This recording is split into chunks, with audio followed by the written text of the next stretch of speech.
Hi everyone, Tracy here. You're listening to part 2 of our Beauty and the Beast 2-part series with Kailey Bray. This episode starts in the middle of our conversation about the various writers of Beauty and the Beast. If you haven't listened to part 1 yet, I suggest starting there before joining us on this episode. With that said, please enjoy the show.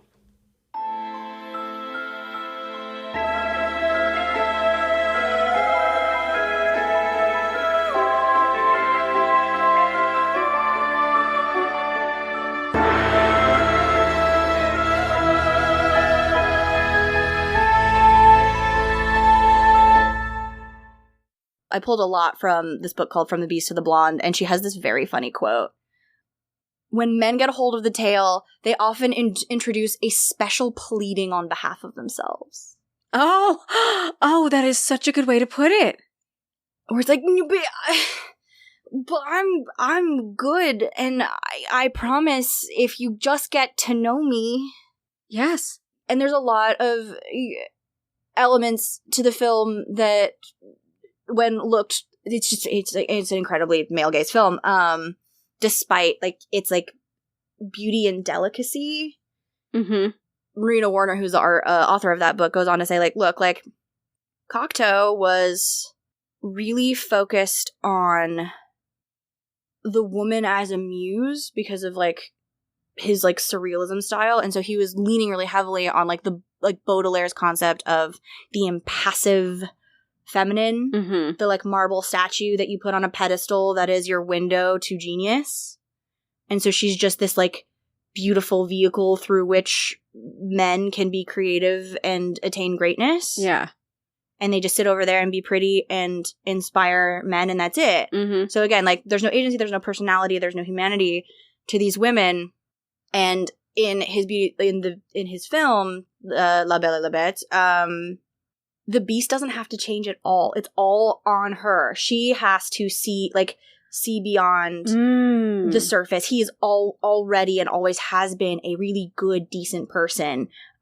He has no flaws except for this outward exterior, just ugliness. And so she has to, unpack her own, preconceived notions and prejudices and all these other things. So it's all on her to improve and to, meet him at his level and humble herself. Yeah.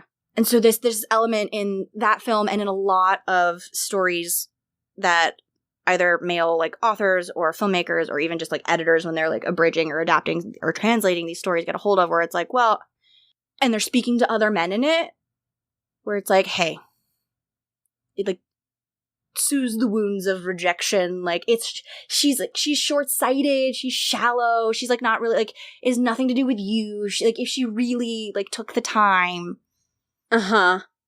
And so for a story that was created by women to communicate with other women, when men take it to communicate with other men in that way, it's so obvious and wild, and the story is just that's not Beauty and the Beast. I don't know what And it's so unfortunate because the idea of exploring the Beast's emotions around his circumstance, around becoming a beast, around learning and growing and wanting to see this other person and be the best version of themselves for them, and wondering what that could be because of the curse.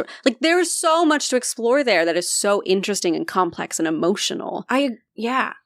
And I still like the journey that the, Belle or Beauty, I like the journey she goes on. I do think that that's a good story to have, of someone initially not wanting to be around another person and being maybe repulsed or angry with them, and then learning to see who they really are and loving them for who they are. Good journey for that character too. But I think both characters need the journey. And I think that Terry Windling also is a little bit unfair to the film in this aspect, because I think that there is some change that both Belle and Beast need to undergo, and the film draws from that original story too, and the I'm dim-witted and rough around the edges, and I'm not a polite, easy to get along with person, right? I'm aggressive and a little unpredictable, and I have a temper, and what does that mean? And of course, a woman who is faced with a man who has this unpredictable temper, that's incredibly dangerous. And then, also the way that I met you is you threatened to kill my father unless he unless he, like, I take his place. Like, you're a bad person for doing that and you should feel bad. Like, it's not about how you look. That is fucked up behavior. Yeah, it's objectively bad. Yeah, that's a crime and you should not do that. And I don't understand, like, there's only so much library. Right. Right? And then, like, you know, when you have the amount of time and you get to also consider the extenuating circumstances of being cursed and what that means and who's in control of their own actions. And I know in the original story, both original stories, there's something about, in addition to being cursed with, like, a bestial form, he was cursed with, like, bestial like habits and mannerisms. So his, like, dim-wittedness like was like they, like, cut away parts of his awareness. Yeah. So he also can't, like, just be like a civilized guy who looks like a beast who can ask for help. Right.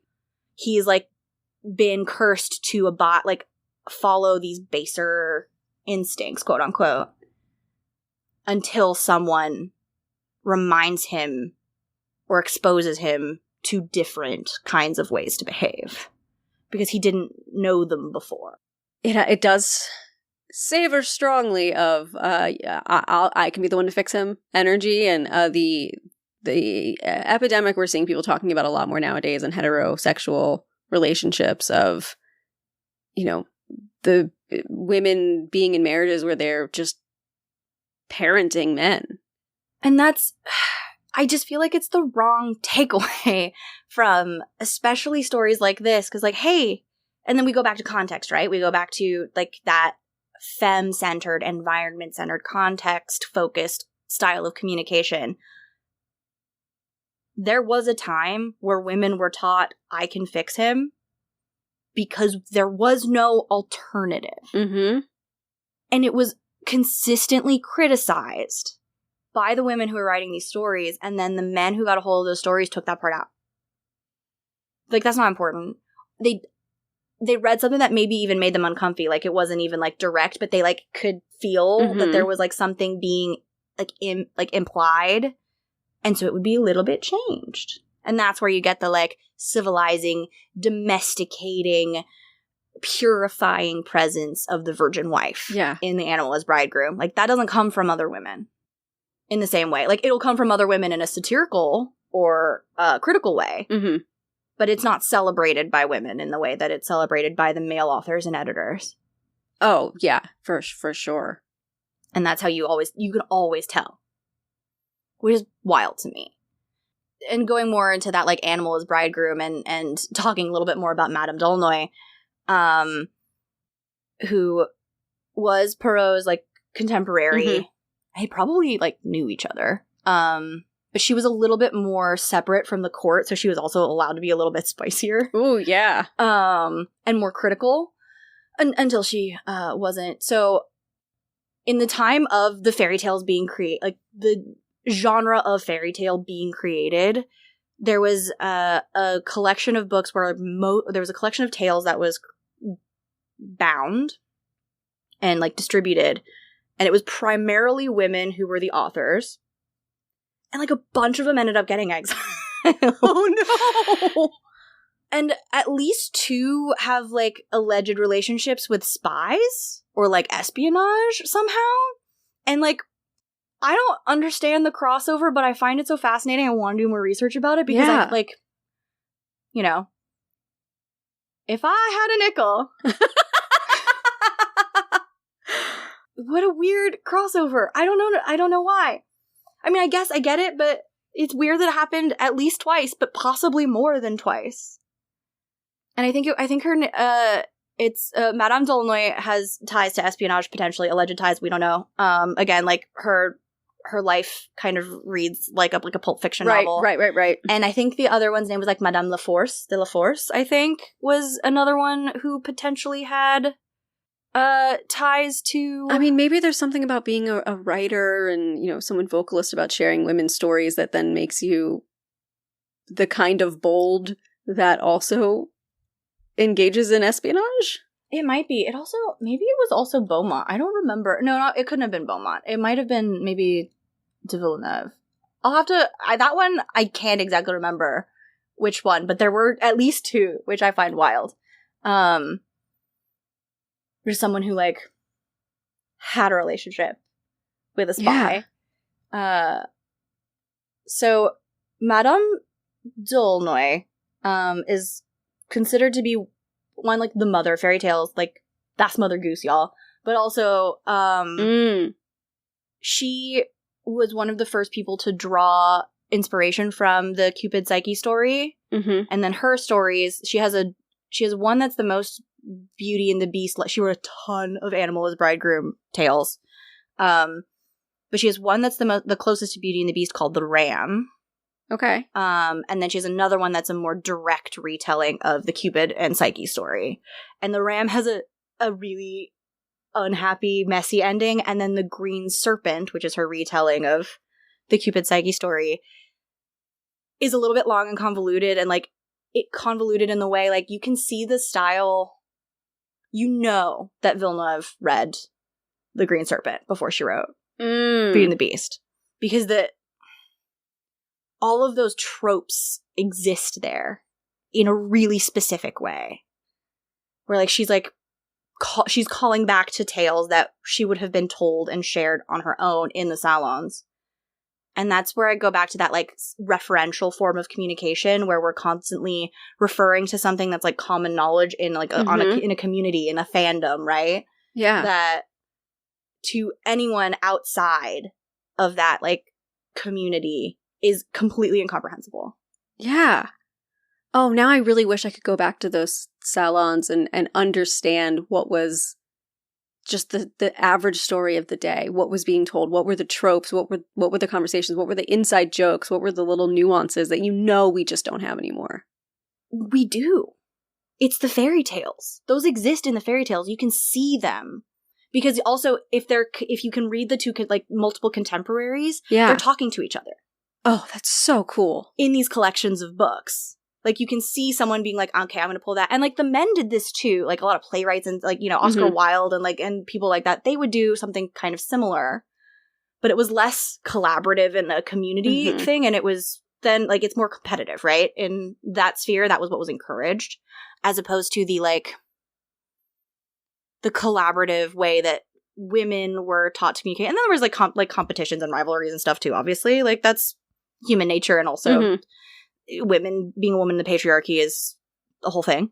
But you get, it's there.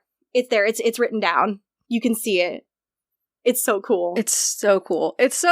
I love it. These little secret clubs are some of my favorites. So when Marie Catherine d'Aulnoy, as a, like, writer, she had such a weird life. She's so important to the Beauty and the Beast story specifically because I don't think that the Animal as Bridegroom would have caught on in the same way with the same complexity if she hadn't been so obsessed with working out her own shit in that, like, storytelling way. So, for those of you who haven't listened to the Cupid Psyche episode of Willing Fable, it's a woman named Psyche is considered as beautiful as Aphrodite, and Aphrodite is mad about that. And yeah, she doesn't like it. Big surprise. So, she orders her death. And does she tell Cupid to do it first? I can't remember exactly what it is. Somehow, there's lots of versions of this where, there's like, so many versions, and then this is another one that people love to take into today. But yeah, he sees her and can't bear to see her beauty lost in the world, but she can't ever look upon him. And then she does, and then loses him. He leaves her, and she's heartbroken and has to do a bunch of chores for Aphrodite to win him back. But in a lot of versions, the first, like, the way that she gets, like, kidnapped from her family, because instead of being killed, he abducts her and hides her from his mom. But they're, like, she is told or she sees a like green dragon. Mm-hmm. Like there's like this monstrous dragon creature. So then when Dolnoy wrote The Green Serpent, it's a direct call to the Cupid and Psyche story. And that's one of her only animals bridegroom with a happy ending. Oh, that makes sense if it's pulling from an original version that has the happy ending. You talked about this before of the like, Bella's beautiful, so it makes it easier. Mm-hmm. She starts off the tale with, my heroine was cursed by a fairy with perfect ugliness. What does that mean? So it means like she is so hideous to look, like so distasteful to like for society that she has to like hide, like she's kicked out of society and forced to live in the woods, like, you know, swamp hag style. Mm-hmm. Which honestly we love for her. We love a hag. But to take Psyche, who's supposed to rival Aphrodite in beauty, she's like, mm-mm. No. Yeah. I'm going to take this, but this is how you know it's my story. And it's not a Greek myth. Presumably, at least as far as we know, the first like written record of this story was written down by a man. Mm-hmm. It's a Greek myth. Most of them were. So she has this ugly heroine who meets a green serpent in the woods, runs away, and then a fairy says, wait, don't, like, appearances can be deceiving. And she's like, all right. And is squired off to some mystical land where she's like waited on hand and foot and lives like this beautifully like luxurious lifestyle and is like seduced by like the whispers of this person who has taken her there. And this first story is salacious. Ooh. And it includes like retellings of the Cupid Psyche myth like in it. Like it's very referential. And like part of it is like being seduced by telling story, like being told stories and that kind of thing, which is great. So eventually she agrees to marry this person under the same conditions of you can't look at me. Eventually she does and sees this like horrific beast and then gets kidnapped again by, I think it's the same fairy that cursed her with ugliness, and she has to do all of these chores. And Dolnoy makes the like challenges that the trials that her heroine has to do so much worse than the ones that Psyche had to do. She like makes this woman go through it. Oh my god. And then after she finishes, also still ends up in isolation for like 3 more years. Oh my god. This one's harsh. And then after 3 years is for some reason reunited with that serpent who is transformed into a handsome prince.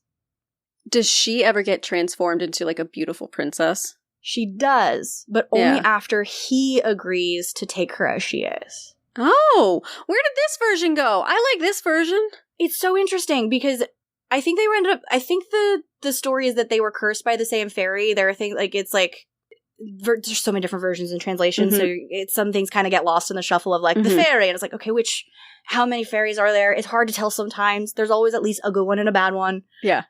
So his curse had been broken and he was a prince again, and then she reveals herself to him, and like the physical toll that these trials had for her, where like she had to like, she was wearing like these tiny like iron shoes and all sorts of other things, and living in a forest that was like populated by other people who'd been cursed by being turned into animals also, and punished by fairies to be turned into animals also. It's very Cersei. And then he essentially just like reproposes, and her curse is broken too, and her beauty is restored. I gotta say, it's basically reverse Shrek. Or Shrek is reverse this, which is just like, I know that objectively it is, but it's just so funny hearing like... It is. Well, and Shrek is a Beauty and the Beast. Shrek is Beauty and the Beast. It's Beauty and the Beast, but like flipped, I guess. Yeah.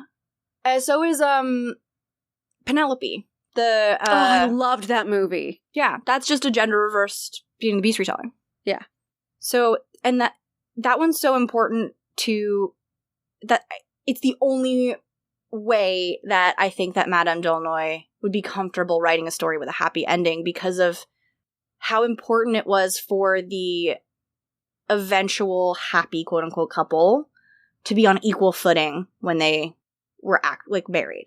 Mm-hmm. Like, she had a whole life and trauma and challenge and grown up and made decisions. And then she was accepted based off of what she had done and who she was, instead of fate or true love or anything else. Whereas the ram, which is her actual, like, Beauty and the Beast much more story, it's also a little bit King Lear. Oh. Like, a girl gets kicked out, like, or her dad tries to kill her, so she's like, bye. Yeah. Runs into the woods, meets this ram who's like, I'm a prince who's cursed by a fairy. You want to come live in my palace with all of my friends? And she's like, I guess. And he falls in love with her, I guess. And then she finds out her other sisters who her father like prefers now are getting married. So she goes back for the weddings. Mm-hmm. And then her father discovers her and is penitent and then reunites with her and offers to, like, raise her up and allow her to inherit the title and rule as queen. Which, like... Yeah. In Wow. the Sun King's court, you did what? You said what? Louis XIV could read what? And then the ram dies of a broken heart because she became queen and leaves him. And then she's really sad and she cries over his body and feels like she'll die too, but that, like, he's dead. And she's queen. Yeah. Okay. That's her Beauty and the Beast story. And yet the green serpent is much more Beauty and the Beast. It's what we think of as Beauty and the Beast, for sure. And she also, I wrote this down because I thought it was hilarious. She ends the ram with, she was in the style of those rhyming morality passages. How different from our modern swains. Even his death may well surprise the lovers of the present day. Only a silly sheep now dies because his ewe has gone astray. Oh my god. I love her. I love her so much. She's the foundation, one of the foundations that, like, I think that Sarah J. Maas has, right? Like, you can draw a straight line.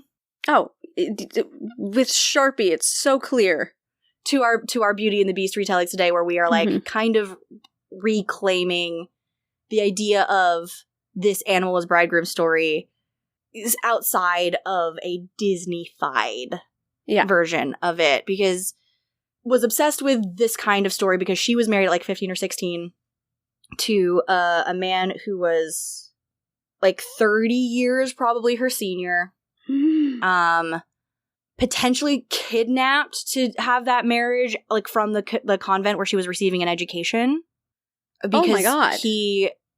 Some slightly more important man owed him money. And so... Was she just plucked out of a convent? Like, oh, she's pretty, we'll just... They think so, but they're not. That's one of those things where, like, we're not sure exactly. We know she got married, but we're not sure how true this part of the circumstance is, but they think that is, like, possibly what happened. Yeah.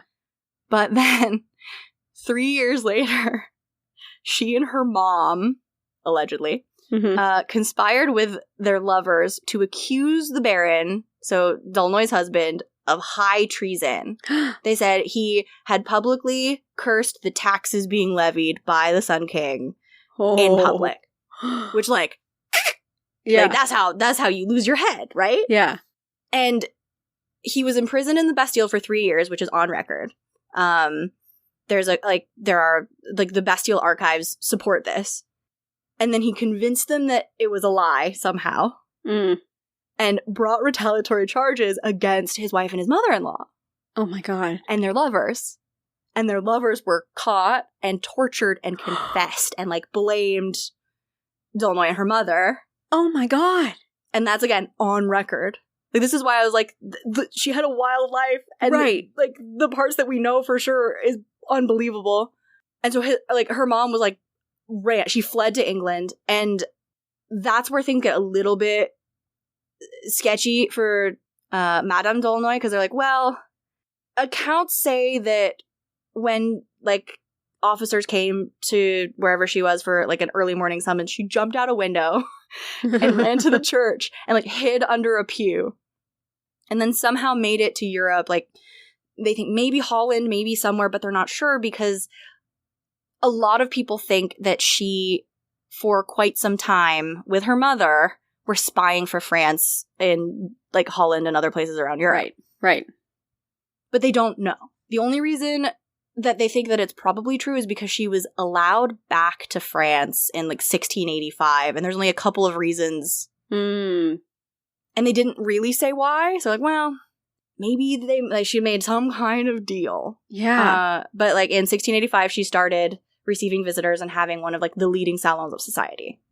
Wow. Which is where she started telling all these stories and writing all these books and like building this community of women. And that's where like you start to see the fairy tales talk to each other a little bit. Mm-hmm. And some of them were like very subversive. And there are some scholars that think that she was using fairy tales to help women out of like situations. Because there's definitely an account where allegedly, because she was never caught because she would have been absolutely executed for this. Mm-hmm. There's a woman named Angelique Tiquet who convinced a servant of hers to try to kill her abusive husband. Oh, okay. So this woman failed. Tried to get a servant to kill her husband, and the servant failed.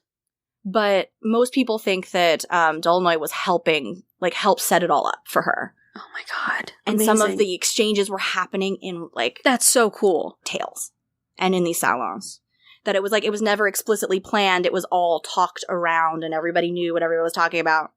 The problem, of course, was like the servant failed and was caught and hanged and TK was beheaded. Ooh. But it was this, like, there was this whisper network there then also of like these women being like, I'm not saying these are the kinds of flowers that you should grow in your garden, but, you know? Oh, yeah. And this part is such a tangent, but the other, like, fun, famous mother of fairy tales, who was one of D'Aulnoy's contemporaries, Countess Marat, was also in big trouble with the court all the time.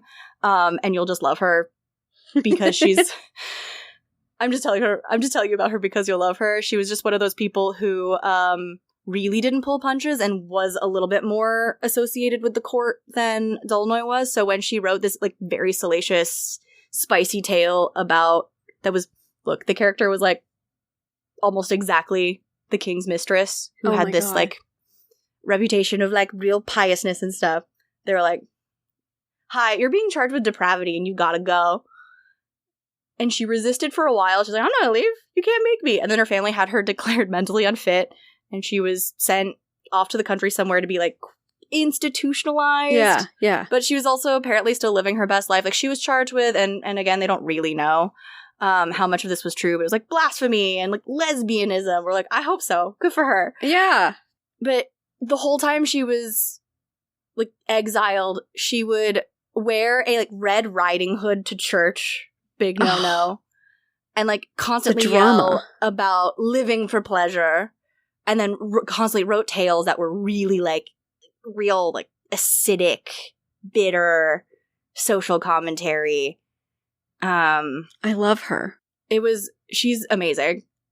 These women are amazing, and that's why I like to think about them, and I wanted to bring them up because, again, you can draw a line from them to the kinds of art that we're getting now, because they set up this whole structure for women to write these fantasies for themselves, for each other, and like develop this very, very unique flavor of escapism and fantasy that communicates so well with other works and other women. Mm-hmm. And it was such a groundbreaking, revolutionary style because it didn't require the approval or even the consumption of men, which in a society at that time, if it wasn't for men, then it wasn't for anyone. Right.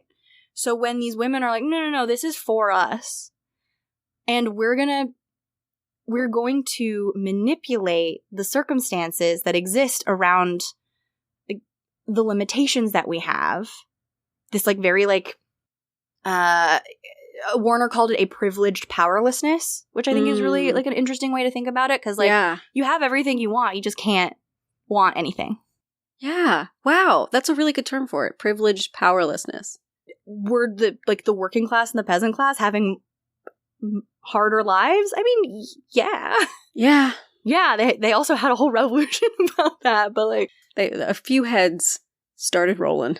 Because they had at least the privilege to like write and be educated, you can see the elements of the patriarchy that they were struggling with, that we still struggle with, and making a lot of the same choices to challenge those things in the ways that they make art. And I don't know, there's something about the evolution of what that like escapist fantasy is for women and how it's changed.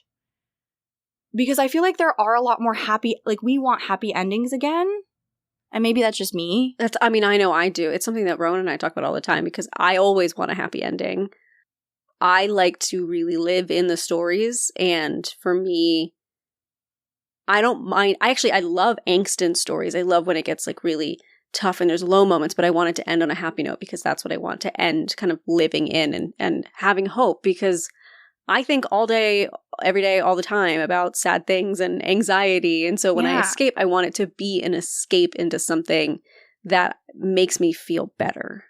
And I agree. And I think that a lot of our peers and a lot of like Gen Z, also the people who are now starting to create and consume media and these kinds of stories, it feels like, and again, maybe I'm in an echo chamber, it feels like that is the kind of trending like desire for that kind of market. But it's more in line with a dull noise story, right? The Green Serpent of, no, this is a woman who is complex and flawed and she makes mistakes and she learns things and she loses and and these things change her. And there is tragedy. And then there is what happens after tragedy, and then there is hope, and then there is a happy ending that, like, feels earned, as opposed to a love at first sight, happily ever after. A lot of authors and filmmakers, especially the femme ones, are like, no, I want, what's the middle? Let's talk about the middle. Let's explore that a little bit. Who am I relating to here? I want to make interesting art about that. And it doesn't even, it's not even a de Beaumont thing. It's a Villeneuve thing. It's a Dolnoy thing. It's a Murat thing. And it's definitely not a Perrault or a...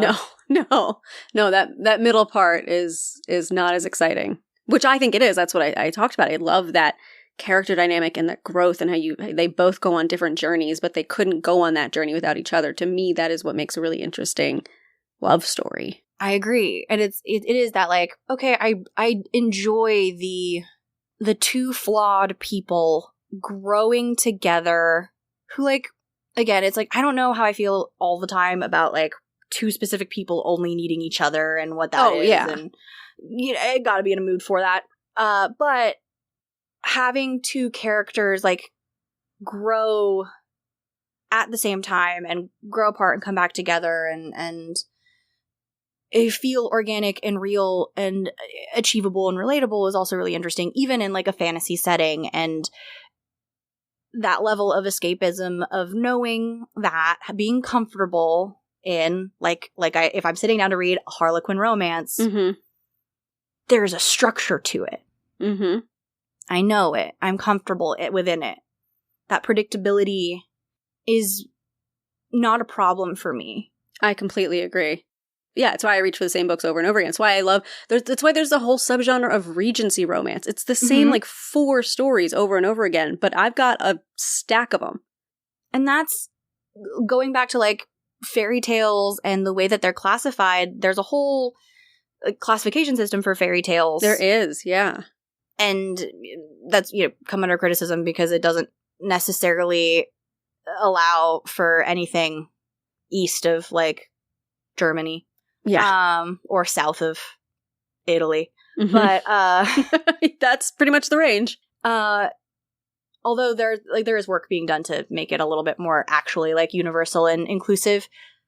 Once you start categorizing types of stories, there is a formula. And especially the ones written by women, it's like, okay, cool, here's the list of anxieties that young women have in this time. That, they still have it. It's a little bit different, if it's evolved and changed and grown with the times, but it's still there. Mm-hmm. And these stories are still capturing the imagination of women, and they're still tools with which we engage with and criticize and rebel against the patriarchy, like, now. Mm-hmm. Like, we're using the same tools that French noble women did. And we're just doing it we're doing it in a different way. And I think sometimes those French noble women were doing it better than us. We were talking about this earlier. The French people are still kind of doing it better than us. We could maybe take a hint, learn a lesson or two. Yeah. Yeah. But it's the same. It's the same. It's crazy to think we're still having the same conversations now that people were having hundreds of years ago. And frankly, doing it in a similar way, which in some ways feels very connected. And in another way, that's a very sad connection to have. It's sad. I agree. There's a, like, sadness of do things really change? But, like, they do. Because think about the Ram and think about A Court of Thorns and Roses. It's true. Like, Dolnoy was pushing back against something that Sarah J. Maas doesn't have to anymore in the same way. That's very true. It's a very different world. And both of those women were heavily censored. Oh, yeah. Court of Thorns and Roses has been banned often. Oh, yeah. And, you know, it's also been criticized for just, like, not being very good writing, which is fine. I mean, like, I read all of them. I'm not there for the prose. I'm not there for the prose. That's my thing. There are certain stories that I read, certain books that I read, and I've talked about those on the podcast where I'm like, objectively, these are beautiful stories or beautiful books. I think everyone should read them. And then there's Ice Planet Barbarians, okay? You have to have a spectrum. I'm here for a good time and not a long time, and that's okay too. Yes. Yes. It's the same thing that we talk about. We talk about like Black Panther and Everything Everywhere All at Once and like Shang-Chi and all of these, like, movies that are led by people of color, or like queer films where, like, art centered around marginalized voices and created by marginalized voices we have to be allowed to be bad or weak or, like, fluffy and unimportant. Mm-hmm. Like, we have to be allowed to do that as much as cis white hetero male centered art and media. That has to be allowed. Otherwise, like, I don't want equality unless I'm allowed to make a $2 million bad thing as much as Zack Snyder is. Oh my God. Yes. That's the equality that I strive for, right? So we get to have that, and we that also has value. If it's, like, a badly written feminist escapist fantasy, that's good too. Mm-hmm. Oh yes, absolutely. It's. I mean, you're right with the idea of if it's something that's marginalized, it's got to be. We've talked about it has to be twice as good to be seen as okay, to be worthy, because it's always othered. Right, and I'm a monolith of whatever I create. It has to be the best art ever. It has to have no problems. Mm-hmm. It's wild. And I think that art created by women, it's a little bit easier to make bad stuff just, like, as a woman, as opposed to, like, a woman of color, you know, like, right. There's, like, all sorts of intersectional justice that gets incorporated into. So, like, there is measurable progress. And we see that in the way that we handle, like, what our escapism looks like. Because for them, the escapism was, I marry an ugly man who is nice to me. Mm-hmm. And my sisters are statues outside of my palace. Yeah. Yeah. And he just throws money at me. Oh my God. Like, that used to be the escapism, which, like, hey, I'm sure that exact flavor also exists for some modern women and femme people. But I would consider that to be a lot less of the majority than when Beauty and the Beast was first written. It's just a different. We want different things now. Yeah. It's still growing. And, you know, there's some backsliding happening. There is. But it's interesting to me that we are in a place where we want such different things than the women who wrote these stories, and yet the stories still hold just as much power today as they ever have. And continue to capture that imagination and You know, like, I would consider myself to be living still in as an American educated woman. Like, I've got some privileged powerlessness. Mm-hmm. You know? I relate to these French noblewomen in a way that, like, I wasn't really aware of until I started delving into it more. Right. Right. I mean, it's always crazy to see how research can be so eye-opening. On this show, we've talked about that, and sometimes you dive into things you just didn't expect to see, or you make connections you hadn't made before. It's wild. And I love this, like, I've loved this story for so long. Yeah. That, like, being able to go back and trace its, like, lineage, like, reinforce, like, justifies for me that, like, love for is, like, yeah, no, I am participating in a really important and honorable history when I interact with this specific story. Yeah. And I think that that's very cool. I love it.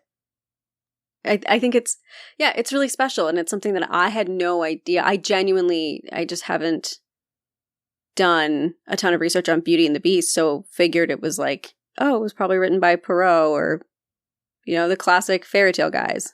Yeah. For the longest time, I thought that Perrault wrote Beauty and the Beast. Yeah. And I think there's, like, a version that's attributed, like a translation or, like, an adaptation that's attributed to him, but, like, even in all of my research, it barely came up. Nice. I like that. You don't get that very often. You don't. The first man that really gets attributed to it is Andrew Lang. Andrew Lang. Mm-hmm. Turns out it was Leonora Lang, actually, but whatever. As it classic. so often is. Absolutely classic. But that's kind of the very, like, long, wandering, tangent-filled history of Beauty and the Beast and, like, the mothers of fairy tales as a genre. Oh, it's amazing. I made a list because also I needed to send you this book. I made a list of a couple of my favorite Beauty and the Beast retellers. Ooh, yes. Ooh. It's not that many, but because I found them very, like, fun and cathartic. Uh-huh. And I think I've sent you one of these books. I really love Fierce Fairytales, which is a poetry collection by Nikita Gill. Mm-hmm. Mm-hmm. There's another one that I forgot about, and it's sitting on my shelf. It's called Ice by Sarah Beth Durst. And it's technically a retelling of the Scandinavian version of Beauty and the Beast, which is East of the Sun, West of the Moon. Mm-hmm. Which I don't know if you know that one. It's Beauty and the Beast, but he's like just like a straight up polar bear. I think Rowan touched on it when she covered Sedna very briefly. Oh, that would make sense. But I have heard of East of the Sun, West of the Moon. That one is, and maybe it's just because it's a Scandinavian base, so they don't have the same relationship as, like, the more Central Europeans did to, like, chastity, but it's really sexualized. Really? Because and I think it was probably addressing, like, the concerns of the women of the day, which was the, like, I'm a young girl and this big hulking bear of a strange man wants me to do what now? I'm required to do what? And so you can see in, like, the different, like, retellings of Beauty and the Beast, like, where, like, what thing was most important to, like, soothe at the time. Mm-hmm. And when it's Animal's Bridegroom, sex is always one of the first things that comes up. Because there's also, when women are writing it, there's an interesting, there can be, like, an interesting element of the awakening of a woman's sexuality. Right. You see that a lot of times nowadays. And that's so important. And it's done very differently now than it was then, but again, that back and forth of what happens when a woman who hasn't really had permission to engage with the, like, baser instincts and is faced with someone who she's been told her whole life is, like, made of those baser instincts. Like, what's the choice then when you are away from your family and you know what you're supposed to do, what you've been told to do, and then you get to think about, well, what do I want to do? What stories are giving me permission to do what I want to do? Mm-hmm. And there are a lot of Animal as Bridegroom stories that more on the, like, Cupid psyche side of things. I mean, there's an entire monster romance subgenre that is growing rapidly in popularity. And you see where it comes, like, everyone's like, yeah, I know where that comes from. I don't need to be, like, psychobabbled about that. It's clear. It's really clear. like women aren't stupid, but also it's nice, and I think that TikTok has been really helpful, and like social media in general, something that it has been helpful about is it, maybe to an extent that is more than it should be, of the lack of shame. Mm-hmm. Of the, like, I'm gonna talk openly about topics that maybe could have been taboo. Yeah. Because I'm going to, like, quote unquote normalize something, right? Hey, some things shouldn't be normalized. It's okay if they're not. Like, it's okay for something to be, like, niche, or like a subculture. Like, that's also allowed. Mm-hmm. I don't think everything needs to be normalized. But so many people are, like, on the other side of that, like, so many people are learning, oh, is that what asexuality is? Oh, is that what queerness is? Right. Oh, is that what gender, like, fluidity is? Is that what ADHD is? Oh, yes. Is that what neurodivergent means? Is that, what does it mean to live in that space and interact with those people? And, oh, I like those people. They seem really interesting. Like, this could be a community. It definitely... Yeah. I'm not alone. Mm-hmm. I thought I was the only person who felt this way, thought this way, wanted these things. If anything, if TikTok has taught me anything, it's that I've never had an original thought. Okay. Wow. I'm just a bunch of stereotypes stacked up in a trench coat. Stereotypes and mental illnesses in a trench coat. That's me. Yep. And turns out so many of us are like that. Right. Good for us. Good for us. Normalize being a bunch of stereotypes and mental illnesses in a trench coat. That one we can normalize. That's our salon. That is TikTok our salon. is our salon. It's very referential. You get to decide which, like, rooms you go into and which groups that you're communicating with. You're so you right. You build on other people's conversations. You reference other people's thoughts. Tumblr used to be like that too, and it still kind of is. But TikTok is, I think, the most modern iteration of the traditional French salon. Oh, that is so interesting. It really is. Mm-hmm. Or at least it can be used that way. And there's time capsules, there's lore, there's changing ways of conversation. Oh, wow. There's a whole social structure. Yeah.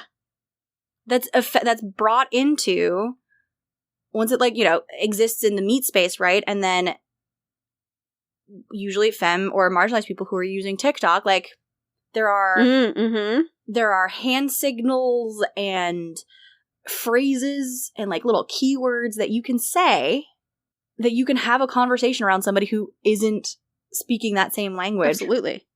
And, like, have that same subtlety that women who spoke in the same salon and were training in the art of conversation would have been able to do during the Court of the Sun King. So they didn't get beheaded. Right. Oh, that's so true. Because, you can ask someone, like, oh, do they like a lavender oat milk latte? And, like, you know what they're asking. Have you started having to incorporate, like, accidentally or struggle to not incorporate things like unalive in your speaking life? Yes. That's talking around something so you don't get banned off on of TikTok. Mm-hmm. So you're suddenly, like, now there's a whole extra language that has developed to avoid societal restrictions that the people who participate in those communities understand in shorthand, and the ones who don't. Mm-hmm. Oh, man. If I get nothing else out of this episode today, I'm going to be thinking about this for the next month of my life. That's such an interesting comparison.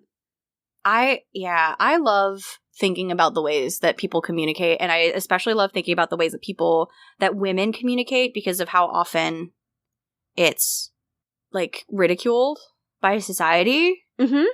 Absolutely. Anything that a teen girl likes is immediately the lowest rung of importance or relevance or respect in society. Yeah. Which was what happened with Fairytales. Yeah.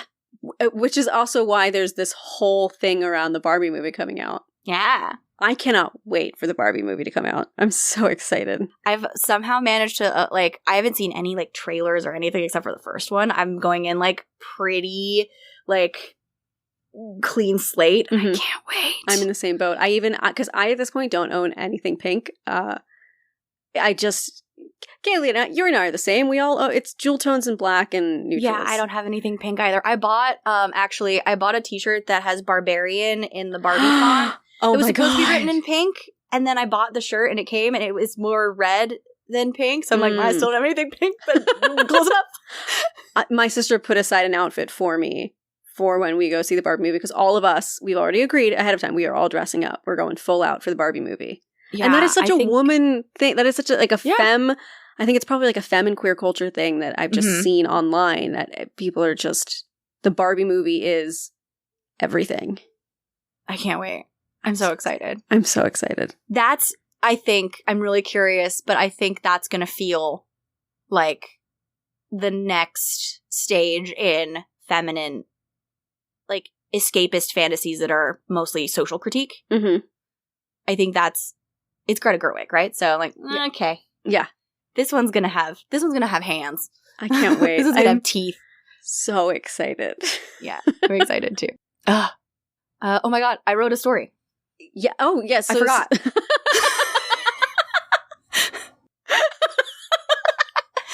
genuine joy of just like, oh, what a treat. Oh yeah. Please, Kailey, would you please share your story? Of course. So funny. I was talking about TikTok and the Barbie movie was like, oh yeah. There's the other thing that happens at Willing at Fable. I forgot. So, I realized that I didn't know what to do with Beauty and the Beast because I've done so much Beauty and the Beast retelling through damsels. I was like, uh-oh. I run out of stuff. So I read Fierce Fairytales again, and so this is very much in the style of Nikita Gill and her, Okay. She wrote a poem that was, from the perspective of the evil stepmother in Cinderella. Ooh.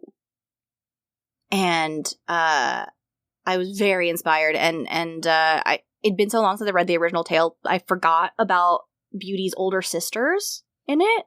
Mm-hmm. And I thought it just made an impact on me, so I thought I would give them a voice. Oh, I'm excited. Bird shit burns like acid. Did you know that? Well, it does. When your skin is stone and mortar, the grating little feet set half-remembered teeth on edge like a phantom limb. And their shit burns, because your skin isn't skin anymore. It wouldn't do much to regular flesh, but stone? It eats away bit by bit. And all you can do is beg your buzzing mind to remember that no flesh means no nerves, no pain, no muscles to lock, no fists to bunch, no throat to go raw from screaming and screaming and screaming. But it can't remember that. It's locked in the old memory of tender tissue and bone, firing along pathways that aren't there. They aren't there, but I feel them. And they told me I had a terrible imagination. Somehow the joke is still on me. And so is the bird shit.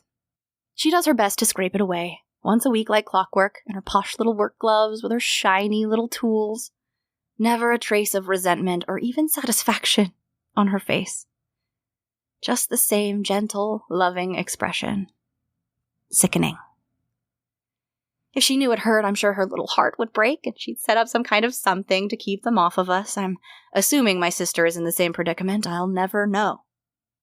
And little Beauty will never know how much we suffer. So much more than the fairy said we would. Until we own our faults, she said. But how can I claim ownership of these worthless burdens thrust upon me? This is not of my making, and I cannot claim otherwise. I was born wealthy and witty and beautiful. I always found false humility irritating and true humility a worthless and nauseating exercise. What would be the point? I'm a woman with limited privileges. Pretty enough to snare a husband. Intelligent enough to know I need to secure a good one before that beauty fades. Of course I aspired to a title. The kind of security that my father's clearly unstable business could never provide. My brothers were all allowed ambitions. Not me. The only betterment I could seek was moral, increase my important virtues. You know, the dutiful, obedient, quiet, saccharine, spineless things my little sister made her entire personality. breaking her back and losing sleep over our father, looking to the past instead of the future. Her future. No thought of what she would do when he dies destitute, leaving us to throw ourselves on the mercy of our brothers if we can't find a suitable husband before then. Almost impossible without a good dowry. And he robbed us of that anyway, without even having the decency to die. That first moment of breath-stealing, desperate hope. The news of one last ship. The lists and plans of getting back to a presentable, polished state to find that security, that man, maybe even lower the expectations a little bit. A count. An elderly, baron even. I'll trade up for my second husband. I get first choice of suitors as the eldest, only by 4 minutes, but I'll use what I've got. I'll always use what I've got. And then the hope's dashed. He comes back with flowers. Useless, dying, battered roses, just what the perfect daughter ordered. Classic, predictable, worthless, short-lived, inconvenient. And another predictable development, that self-sacrificial martyr streak that we never could bully out of her. And we tried. Toughen her up with sharp words, even blows. A taste of cruelty she'd experience out in the world, the kind she eventually wouldn't be able to escape. For her own good. At least it started that way. And then it became a game, a challenge. Something had to crack that sweet little smile, prompt some kind of retaliation. And it never did. We would get worse and worse. Nothing. Every unkindness returned with more syrupy, sweet nonsense. On her march to the noose, she remembered to make sure we had everything we needed to be properly married. Just as we'd wanted. Dowries and all. And to see her return against all odds, somehow stumbled into everything I'd worked for my whole life. Wealth, security, and love. The one thing I'd spent every waking moment convincing myself I didn't need. The one thing I couldn't dare to dream of. Just passively doing what she was told, and she finds a beast of a man who lavishes her with riches and kind words. Our own hard-won marriage is an endless nightmare of all the cruelties we'd been preparing little Beauty for. When we'd kill for a little bit of neglect. I just wanted to prove that her beast was a man after all. Justify some of it. Any of it. I wish she would forget to come for us, just once. Get a little too wrapped up in her perfect life, perfect husband, perfect family, perfect kingdom, and forget about me. Give me the satisfaction of a flaw to hang on to, a little shadow of selfishness, pettiness, anything. I could stand the punishment then, witness her happiness like the fairy sentenced us, for as long as it takes, if she would just fail. Doesn't even have to be a lot, just a little failure from perfect little Beauty. Until then, all I can do is what I've always done. Stand where I have been placed, seething and striving against the confines I was born into, as I watch all the undeserving wretches around me take what should have been mine. Oh, Kailey, that was so good. I am so glad you chose to talk about this because I completely forgot to touch on it. I wanted to come back to it. What an awful punishment they got put under. I know! It is an actual nightmare. They're statues, they can't move, but they're fully aware. Yeah. Awful. And I love that she's not even really a villain in this at all. She's just like, listen, I'm pragmatic. Here's the world I'm in. Here's what I had to do. And yeah, I got pissed off when someone else got it. And now this is what happened to me. And I think there's something that is... It feels so poignant that the punishment for these women is to be completely trapped and aware of how trapped and confined you are and unable to do anything about it, but watch other people be able to, like, move freely. Mm-hmm. That, like, look, again, it's not subtle. This isn't subtlety. Right? It's just not the same kind of, like, allegorical sideways talk that someone who would be, you know, raised and socialized as a man would think of to, like, communicate. Yeah. Oh, it's so, and I love, again, I just love this character that you've written. Like, I would read a whole story with this person as the protagonist, because the frustration of seeing Beauty being still so perfect and being like, I just, like, please just mess up. Please just be a person. It's so good. I can't, like, because I was really thinking about it, of the, like, the amount of time that de Beaumont was like, and no matter what her sisters did, she just, like, of true, genuine kindness, like, this is who she was. Like, she only asked for a rose because she didn't want to embarrass her sisters by not asking for something and making them look like they were being petty and selfish. So she just, like, thought of something. And it's still like, why Yeah. Or they're like, we were just being terrible to you about the fact that you're not putting on this, like, sorrowful display to find out that our father's gonna die. And she's like, no, it's your fault. And she's like, no, he's not gonna die, I'm just gonna go. And they're like, ah. Yeah. Of course you are. Yeah, great. Yeah, of course, great. You know, and then coming back and being like, oh, you didn't get eaten, you're happy. And we have the handsome and the witty husbands who are terrible, who are actual beasts. And you somehow, by not trying to, like, you know, the stories say, oh, these sisters, like, they gave themselves heirs, right? They aspired to more. And she didn't. And she just, like, was so, from that perspective, right? Like, you can imagine watching someone be like, I'm just going to be really sweet and hope that being soft and sweet and kind and innocent and a little passive, like, if I'm a good person, good things will happen to me. Everything will just work out. And there is a part of that attitude of, like, everything's just going to work out, that I can just identify with the frustration of that. Oh, yeah. Of, like, yeah, for you it will, sure. Yeah, that's for irritating. You. Great. Yeah, I'm sure everything just works out for you because you have all these benefits that you're not aware of. And you just think that you're just a happy, lucky person, but... Yeah. Everyone loves you because you're such a good person. Yeah, if you weren't pretty, it would be different. Yeah. Yeah. Or if you didn't have money, or if you weren't white. Like, there's all these things that just inherently make it easier, and then things just work out because there are fewer things working against you. Yeah. And there's that, like, the passivity that is so celebrated in the fairy tales written by men that I love to, like, just poke at. Because even, like, in Beauty and the Beast, like, there are elements of that, like, passivity and virtue, and she's just so kind and no flaws, right. And there's, like, more levels to it in the de Beaumont story, the, like, full text of it. So, like, she's, like, I want to give her, like, a little bit more credit, because I simplified a little bit. But kind of turning that perspective a little bit and seeing what else is in there, and, like, finding some mess and finding some, like, darkness, you know?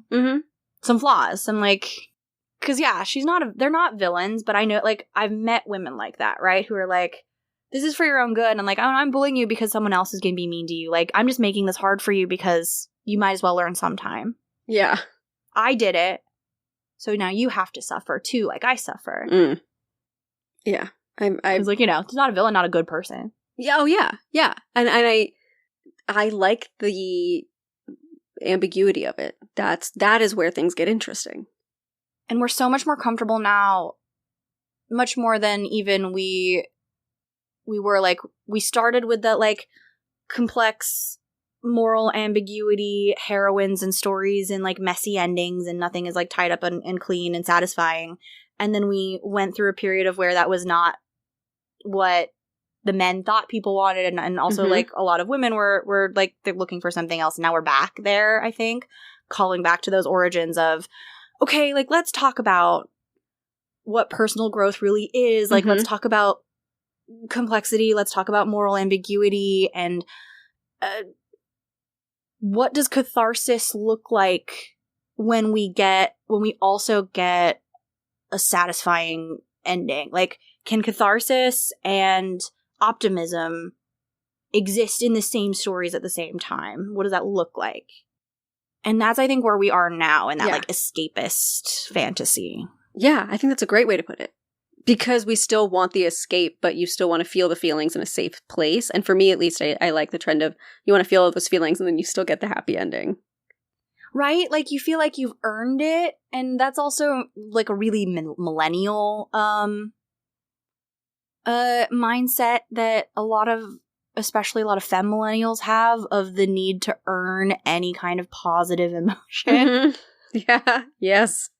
That I've noticed is a recurring theme in the kind of fiction that I'm drawn to. Mm-hmm. Of the, like, I get the happy ending and I have the security of the happy ending. I know it's going to be there and I have the security of the format, but then I earn it a little bit, you know? Yes. Yeah. What was the journey like? I like to think about when I'm reading stories, like how would I react in the situation? Obviously, that's how people enjoy stories. But there is something very alluring about the loss of, I'm going to say loss of agency, but for the sake of something that you know going in is going to be safe and good. Yeah. And so then you get to experience the journey. The stakes are lower, the consequences are less severe, right? You have a safety net where you can rehearse that catharsis, right? It doesn't have to be something that you actually experience, or like which like a lot of women were doing when they were writing these fairy tales of, like, let me rail against injustice and have that catharsis through this fairy tale, which means I am a lot less likely to get beheaded or exiled or shut up in a nunnery, and I can still do this and have this because I can't do it in public. Right. It's not safe in public, but this has got to go somewhere. Yeah. A feeling I can't imagine having today. Just unimaginable. Just put my angst in this. The Harlequin romance came by. Yeah. Man, good job, Kailey. This was so interesting. I loved this, and I loved the thesis of it. I think it's such a good message. Thanks. Yeah, I'm glad it felt like it was kind of talking to a singular point, because I was like, talk about Beauty and the Beast, and then there was this one lady, and then there's this other lady, and then let's talk about Disney. Wait, what were we talking? What did I say? Human and Psyche. I don't know. I love it, and I love all of it, and that is Willing and Fable. It is. It truly is. Be like, no, let's Fairytales. Fairytales. Go. Okay, but I have to ask you for one more thing, which is to tell me something good. Yeah. I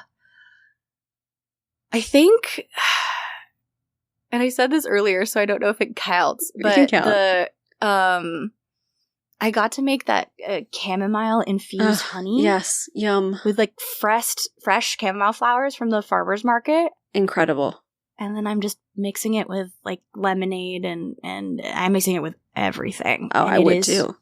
So good, and it makes me feel so fancy. I have more fresh chamomile flowers, so to feel fancy, I just like put the drink together, and then I float little fresh flowers on top, like a little cottagecore dream. That's so precious. The other thing you could do is stick a bunch of them in sugar, and then it'll infuse with the sugar, and then you can do chamomile sugar in your chamomile drinks.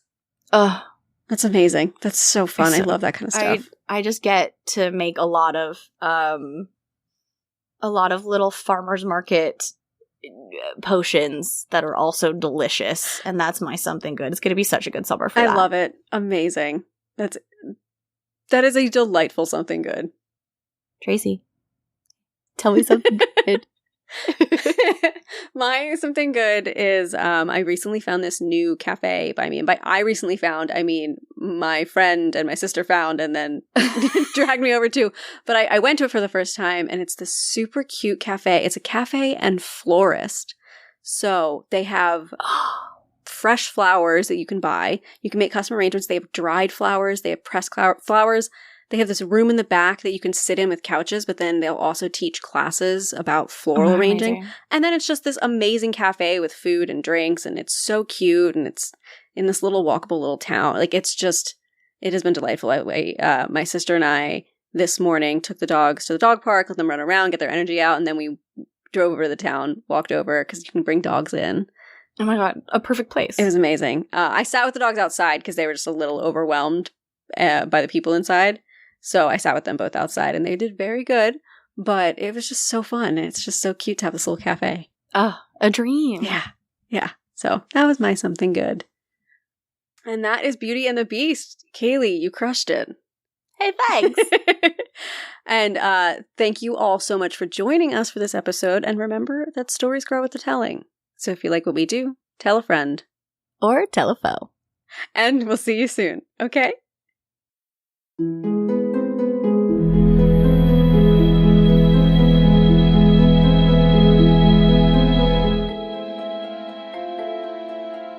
Thank you so much for joining us for the Willing and Fable podcast. This episode was written and produced by Tracy Harrison and Rowan Hall. That's me. Our logo is by Jamie Harrison, and our music is by Taylor Ash. If you ever want to watch or read what we're reading, head over to willingandfable.com for our show notes and custom merch, or find us at Willing and Fable on Instagram, Twitter, and TikTok to join the discussion. We hope you'll rate, review, and subscribe to our podcast using your favorite listening source. And check out Willing and Fable on Patreon, where we have more than a few surprises for you, including custom artwork, stories, and access to our secret Discord channel. And of course, join us next time for another round of original retellings and in-depth research on the history, mystery, and mythology that makes the world so fascinating.